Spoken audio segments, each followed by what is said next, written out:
Warahmatullahi wabarakatuh. Perkenalkan, nama saya Baiganda Rahayu dari program studi D3 Agribisnis Peternakan. Pada kesempatan hari ini saya akan mempresentasikan hasil makalah yang telah saya buat yang berjudul Demokrasi Indonesia. Indonesia merupakan negara yang menganut sistem pemerintahan demokrasi sejak merdeka pada tahun 1945. Sebagai negara dengan jumlah penduduk terbesar keempat di dunia, keberagaman etnis, budaya, serta agama, demokrasi menjadi fondasi penting untuk menjaga persatuan dan kesatuan bangsa. Perkembangan sistem demokrasi di Indonesia sejak kemerdekaan mengalami beberapa fase yang mencerminkan dinamika politik dan sosial. Berikut ringkasan perkembangan tersebut. 1. Demokrasi parlementer, yakni dari tahun 1945 sampai 1959. 2. Demokrasi terpimpin dari tahun 1959 sampai 1966. 3. Demokrasi Pancasila dari Orde Baru sampai 1966 hingga 1998. 4. Reformasi dan Demokrasi Liberal pada tahun 1998 sampai sekarang.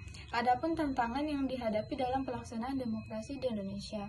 Pelaksanaan demokrasi di Indonesia menghadapi beberapa tantangan, baik dari segi struktural, kultural, maupun praksis dalam politik. Berikut beberapa tantangan utama, yakni politik uang cukup marak dalam pemilu dan pilkada, menghambat terpilihnya calon kompeten dan mendorong politik transaksional. 2. Korupsi yang merajalela. Banyak pejabat publik dan anggota legislatif terlibat dalam korupsi, merusak kepercayaan publik terhadap sistem demokrasi. 3. Minimnya pendidikan politik. Rendahnya pemahaman masyarakat tentang hak dan kewajiban politik. Masyarakat mudah terpengaruh oleh informasi hoax dan propaganda. 4. Polarisasi dan politik identitas.